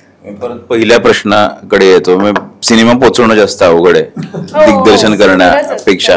तसं त्यामुळे तो पोचत नाही, खूप गोष्टींमुळे तो पोचत नाही, पण ते होतं. शेवटच्या टप्प्यामध्ये थोडंसं आव्हान पुष्कराज, तू सध्या एक उपक्रम हाती घेतले, जो वाचन, पुस्तक वाचन उपक्रम आहे, अक्षरांचेच आहे. नेमकं त्याविषयी थोडं सांगा. नेमकं पुस्तक वाचन, इतर वाचन गोष्टी थोडंसं प्रकाशन. आता आपल्याला सोशल मीडियाची फार सवय झाली आणि अत्यंत स्क्रोलिंग मध्ये आपलं असं करण्यापेक्षा वेळ जास्त जातोय. तर जेव्हा अक्षरांचे चांदणे हा उपक्रम दिलकी करीबचा म्हणजे सुलेखा ताईचा आहे तो उपक्रम, आणि त्यांनी सुरू केलं, मनीषा ताई सुमन तुम्हाला माहिती असतील, तर त्यांनी की रोहन प्रकाशनची पुस्तकं काही जर लोक वाचत नाहीये तर आपण ऑडिओ व्हिज्युअल फॉर्मॅटमध्ये केलं, युट्यूबवर ते केलं तर त्याचं काही होणार आहे का. आणि मला खूप चांगला त्याचा प्रतिसाद मिळालाय की ते वाचल्यानंतर, म्हणजे आम्ही त्याच्यातली एका पुस्तकातली एखादी कथा वाचतो आणि मग ती वाचल्यानंतर लोकांना असं होतं की अरे हे पुस्तक आपण जाऊन विकत घेतलं पाहिजे, किती चांगली कथा आहे आणि किती याच्यातली तर त्या दृष्टीने. आणि जेव्हा ते माझ्याकडे आलं तेव्हा त्यांचं असं झालं की आपण हा उपक्रम करून बघतोय, तर मला वाटलं की वाय नॉट. म्हणजे जसं स्टोरीटेल सारखं ऍप होतं ज्याच्यामध्ये आपण येता जाता लोकांना वेळ नाही वाचायला तर ऐकतो वगैरे, तर ते मी वाचन केलं होतं. तर आता हे युट्यूब फॉर्मॅटमध्ये जिथे तुम्ही बघू शकता, ऐकू शकता कधी फक्त ती कथा, आणि तुम्हाला उत्सुकता वाटते का त्या पुस्तकाबद्दल, असा तो उपक्रम आहे. आणि मला असं वाटतं की लोकांनी वाचावं, इट इज व्हेरी इम्पॉर्टंट. काही काही लोकांना ती असतेच आवड, काही लोकांमध्ये नाहीये अनफॉर्च्युनेटली. ते काय म्हणजे कंडिशनिंगचा भाग आहे. दुसऱ्या 2 वर्षाचं मूल आजकाल मोबाईल, त्याला ते सगळं जमतं आणि आई वडील कौतुकाने सांगतात की आमचा मुलगा आता डायरेक्ट युट्यूबवर पॉज करतो बरं का, तो डायरेक्ट गाणं बदलतो स्वतः वगैरे असं. तर ते नाही होत की आमचा मुलगा ते वाचतो आणि त्याला हे शब्द वाचता येतात वगैरे. तर ते जर आलं तर तो सगळ्या अर्थाने प्रयत्न करून बघायचं, सगळ्या माध्यमातनं, असं मला वाटतं. म्हणून तो उपक्रम आहे. Thank you so much for mentioning this अक्षरांचे चांदणे. थँक्यू. आमच्या शेवटच्या टप्प्यामध्ये आमची सीसीआरची टीम आहे, सगळी मुलं कॉलेज क्लब रिपोर्टर म्हणून ती आमची कन्सेप्ट आहे, जी कॉलेजमध्ये शिकतायत त्यांना रिपोर्टिंग, त्यांना जे आवडत आहे करायला. पुढे कधी काही जण ते पत्रकार देतील, काही जण नाही, पण त्यांना हा अनुभव छान मिळावा म्हणून आमची सगळी टीम आहे. कॉलेजचे फेस्टिवल ते कव्हर करतात. कधी तुमच्याही थ्रेड अनेक सीसीआर तुमच्याशी बोलले असतील, काही बाईटसाठी, बातमीसाठी, तर त्यांचे काही प्रश्न तर आपण घेऊया. आपलं नाव सांगा, कॉलेजचं नाव सांगा आणि मग प्रश्न विचारा. मी समीक्षा राणे, ढाणकर कॉलेजमध्ये. माझा प्रश्न गौतमीताईसाठी आहे की गाण्याचं प्रचंड कौतुक होत आहे, तर मग की आणि खाली खूप छान छान कमेंट्स येत आहेत की ते शब्द आहेत जे त्या दृश्य आहेत त्यांना प्रॉपर मॅच होत आहे, तर मग अशा काही प्रतिक्रिया तुला पर्सनली आल्या आहेत का? हो, म्हणजे गाणं जेव्हा रिलीज झालं त्याच्यानंतर सगळीकडनंच या प्रतिक्रिया आल्या. अजित म्हणजे अजित परब आमचा मित्र, तर त्यांनी स्पेसिफिकली मला बरं वाटलं की त्यांनी हे टाकलं होतं की तो म्हणाला की गौतमी खरंच या अशा मीटरमध्ये शब्द लिहिणं अवघड आहे आणि तुम्हाला तू लिहितेस का लहानपणापासून. म्हटलं हो, मी असं बाहेर फार वाचलं नाहीये कधी, पण मी लिहिते. तर तो म्हणाला होता की खूप छान लिहिलंय असे आणि कुठे उगाच ओढाताण केल्यासारखी वाटत नाहीये.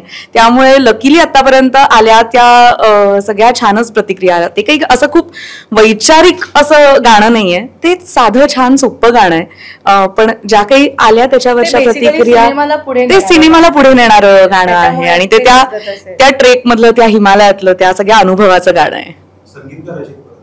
संगीतकार अजित परब, बरोबर. माझं नाव तन्वी, प्रिया कॉलेजची सीसीआर. मला पहिला प्रश्न विचारायचा आहे की दिग्दर्शक म्हणून, म्हणजे नवीन दिग्दर्शक म्हणून तुमच्या वैयक्तिक पातळीवरती किंवा वैयक्तिक आयुष्यामध्ये असे काही अनुभव किंवा काही शिकायला वेगळं असं भेटलंय दिग्दर्शक या पॉइंट ऑफ व्ह्यू, तुमच्या स्वतःच्या वैयक्तिक आयुष्यात सुद्धा कामी येईल तुमच्या, असं काही एखादा अनुभव? पेशन्स वाढतात. खूप जास्त पेशन्स वाढतात. आणि जेव्हा तुम्ही अनेक नटांबरोबर काम करता, ऍक्च्युली पेशन्स वाढतात वैयक्तिक आयुष्यात मी सांगते. आणि दुसरी महत्त्वाची गोष्ट म्हणजे मी ॲक्टर म्हणून बदलले जेव्हा मी डिरेक्टर म्हणून काम करायला लागले. कारण कधी कधी काय आहे ना, दरवेळेला पलीकडची बाजू ऍक्टर असताना कळते तसं नाही, पण जेव्हा तुम्ही दिग्दर्शक म्हणून काम करता तेव्हा तिकडची बाजू अशी लख्ख डोळ्यांसमोर उभी राहिलेली असते आणि कधी कधी जे अवास्तव आणि अवाजवी का वाटू शकतं, तर मला तो ना बॅलन्स कळला की इकडच्या लोकांना हे का असं वाटत असेल, आणि जेव्हा ह्यांचे काही प्रॉब्लेम व्हायचे तेव्हा मला ते कळायचं, अरे ते मला माहितीये तिकडे काय चालू असणार आहे आता व्हॅनिटीमध्ये, म्हणजे उशीर का होतोय ह्याच्यासाठी मी कधीच यांना कधी विचारलं नाही, कारण मला माहितीये की नट बसलेला असतो, मेकअप मनचं काहीतरी चालू असतं किंवा ते पोचलेले नसतात कपडे, आम्ही कधीच असं 3-3 तास मेकअप करत बसलोय असं होत नाही. सो ह्या गोष्टी फार मजेशीररित्या मला सोडवता आल्या, सांभाळता. पण या सिनेमाची पूर्ण प्रोसेस खूप शांतपणे होती, म्हणजे असं मला अगदीच नक्की वाटतं. म्हणजे टॅलेंटेड.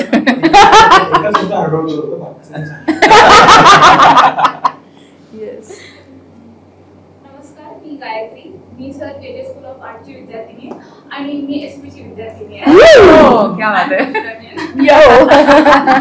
तर पुष्कराज दादा आता जसं म्हटलं की समाजातील वेगवेगळ्या विषयांवर जर लेख लिहिले गेले असते तर चित्रपट काढायची गरज पडली नसते.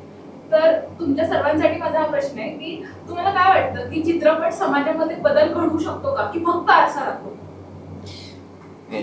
हो, तू बोल ना. आपलं साधारण सेमच असणार. हा नाही, मला असं वाटतं दोन्ही गोष्टी करणं गरजेचं आहे. असं नाही लेख नका लिहू असं नाही, म्हणजे काही मुद्दे असतात जे चित्रपटातून चांगले मांडता येतात, काही लेखातनं चांगले मांडतात. मी पुस्तकांबद्दल आता जसं बोललो तसं आहेच. सो वेगवेगळी माध्यम आहेत, म्हणजे युट्यूबचं चॅनल आहे त्याच्यावरती काहीतरी वेगळं करता येतं. आणि हो, चित्रपट बदलू शकतो, समाजाची मानसिकता बदलू शकतो असं मला वाटतं. म्हणजे अर्थात ते मनोरंजनाचं माध्यम आहेच आहे, पण अपार्ट फ्रॉम दॅट छोटे छोटे बदल होऊ शकतात. म्हणजे आता थांबायचं नाहीचं उदाहरण घ्यायचं झालं तर होतं मनात की ओला कचरा आणि सुका कचरा तरी वेगळा ठेवला पाहिजे. हे ऑटोमॅटिक छोटे बदल आहेत आणि छोट्या बदलांनीच समाज बदलणार आहे. ते काय आज मोठं अख्खी क्रांती घडवून आणली एखाद्या सिनेमानी किंवा एखाद्या लेखानी किंवा एखाद्या भाषणाने असं होणार नाही. छोटे बदल होतात. हे छोट्या बदलाविषयी थोडंसं सांगतो. मी एका फिल्मचा पार्ट होतो. व्हेंटिलेटर नावाची फिल्म आली होती. वडील आणि मुलाचं नातं ह्याच्यात होतं. मला आणि आमच्या फिल्मच्या लोकांना इतके सुंदर अनुभव आले ज्याच्यात वर्षानुवर्ष न बोलणारे वडील मुलाशी बोलायला लागले. आता हा छोटा बदल त्यांच्या पुरता घडला, पण त्यांच्या घरासाठी किती मोठा बदल आहे. हा पिक्चरचा इम्पॅक्ट झाला की त्या लोकांनी फिल्म बघितली आणि जाता जाता वडील मुलाशी बोलायला लागले. असे अनेक अनुभव आहेत. आणि मला वाटतं की कॉन्टेंट कन्झ्युम करण्याचे सवयी लोकांच्या वेगळ्या असतात, म्हणून काहींना फक्त चित्रपट बघूनच मजा येते. त्यांच्यासाठी of course we should make only movies, आणि त्यांना त्यांच्या आयुष्यात जसं राहुल म्हणला बदल घडू शकतो चित्रपट तो बघताना. म्हणून the way we consume content वेगळ्या वेगळ्या प्रकारचे. मला पुस्तकं वाचायला खूप आवडतात, पण आता मी बोलवतो की आता पेशन्स इतका कमी झालाय की ती बदलतीये सवय. तर मे बी आता मी माझं इन्स्पिरेशन ड्रॉ करीन एका चित्रपटामधनं, का बदल घडेल माझ्या मनात एका चित्रपटा थ्रू. तर सगळे माध्यम तेवढेच इक्वली इम्पॉर्टंट आहेत बेस्ड ऑन तुमची सवय आत्ता इन द मोमेंट काय आहे, पण पोचायला हवाय मेसेज बेसिकली.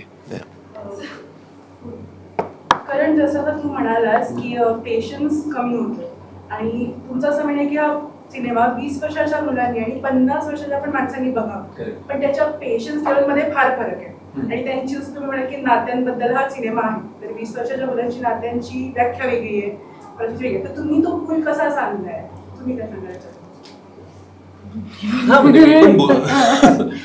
आय थिंक लिखाण जिकडे येतं, पहिलं स्टोरी टेलिंग जी गोष्ट आहे, पहिलं खूप एक इम्पॉर्टंट गोष्ट आहे की ग्रिपिंग असायला हवी आहे.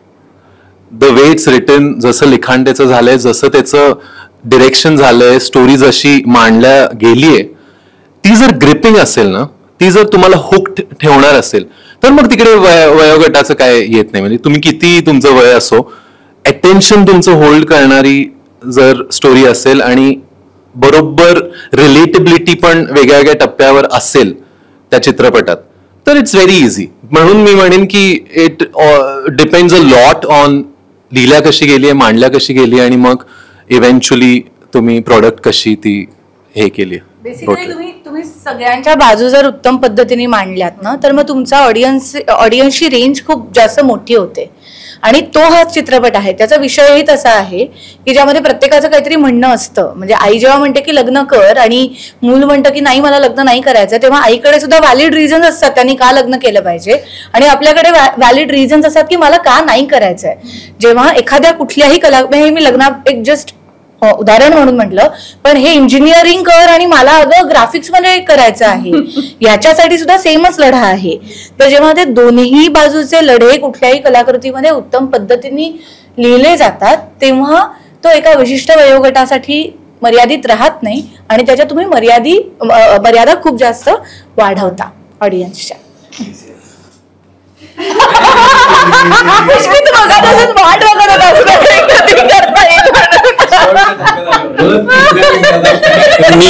मी हे सांगितलं, हे अटेन्शन स्पॅन आहे, दॅट इज इट. तर या फिल्म मध्ये प्रत्येक 30 सेकंदानंतर काहीतरी आपल्याला मला काहीतरी सांगतो का शिकवतो का असं म्हणेपर्यंत तुम्ही हसाल त्याच्यात. सो प्रत्येकाला काहीतरी मिळतं, कारण तेच आहे ना, अटेन्शन स्पॅन कमी झाल्यामुळे 30 सेकंदात तुम्ही पुढे स्क्रोल होतात. आणि तो सगळ्यांचाच कमी झालाय फॉर्च्युनेटली. म्हणजे मोठ्यांचा तेवढा असं नाहीये, त्यांचाही कमी झालेला आहे, कारण तेही आजकाल असेच असतात ना, आई वडील असे. एक्झॅक्टली. असं झालंय आजकालचे आई वडील ना,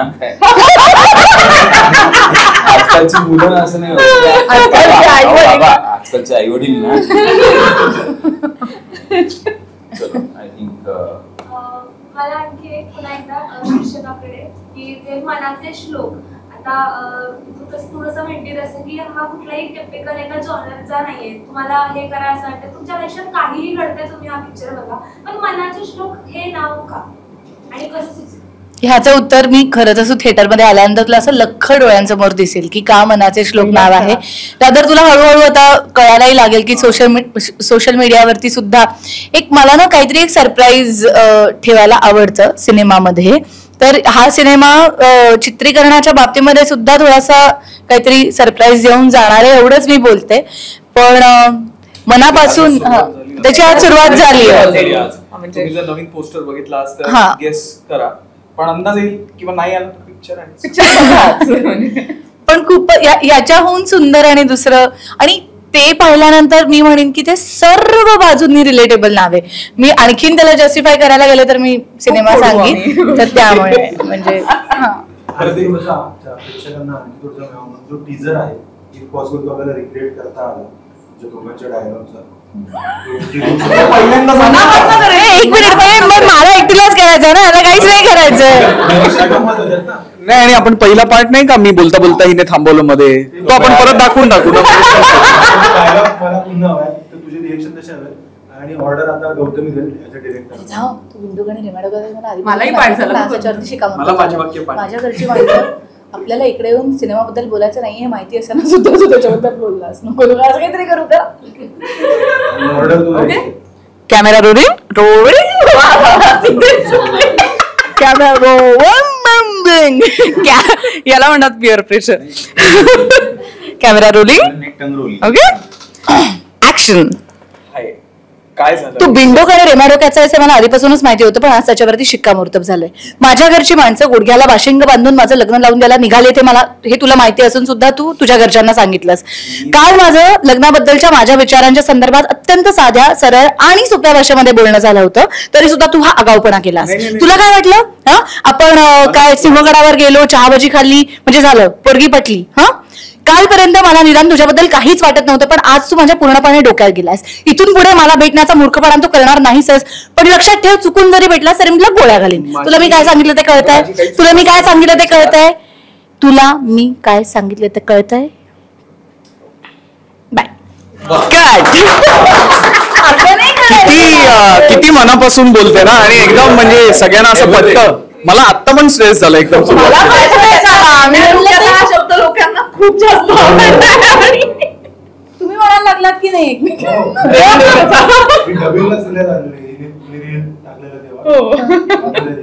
आमच्या अपेक्षा आणखी वाढल्या. तुम्ही तुझ्याकडून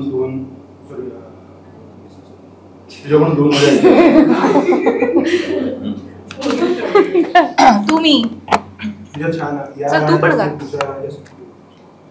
ड्युएट पण हेच पण का हा तुम्ही पण हळूहळू जॉईन व्हा.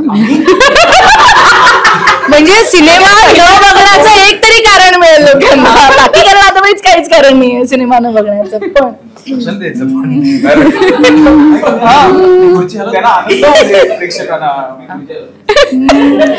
तू मी धुक्यातून उन्हाचे चांदणी, जसे असे कसे तू मी अबोल राहुनी बोलतो, जसे असे कसे तू वाट तूच वास तू उन्हात सावली, तू शांतता तरीही वादळी, तू बोलना बंधने ही तोडना, हा दुरावा सोडना, मनाचे उघड बंददार, तू बोलना मनवा तू बोलना, हा दुरावा सोडना, अशी कशी तरा तुझी निराळी.